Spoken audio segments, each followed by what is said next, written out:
Journée aujourd'hui, nous dans Airport au Cap. En tant que membre fondateur MPN qui c'est mouvement populaire, non. Nous clair, nous net, nous venons rendre réciprocité à leader charismatique nous, qui c'est Moïse Jean-Charles.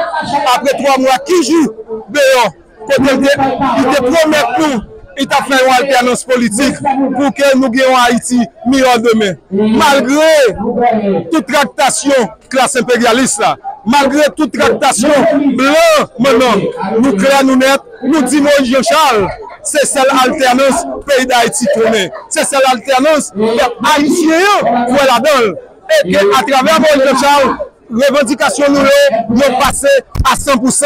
Et que, en dans MBN, qui c'est mouvement populaire nord, nous pas décider de trahir Moïse Jean-Charles. Même un jour, nous trahir Moïse Jean-Charles, c'est pour nous rentrer en bataille une fois. Parce que alternance pays, c'est Moïse Jean-Charles. Vive Moïse Jean-Charles jusqu'au bout.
La situation de la lecture. On n'a pas le cas, on n'a pas le maïsien. Tout le monde s'en va, on n'a pas de problème.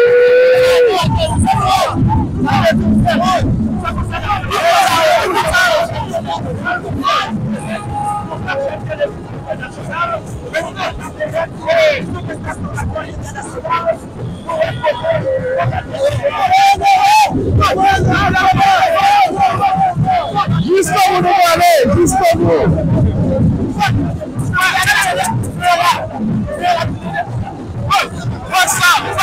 Merci de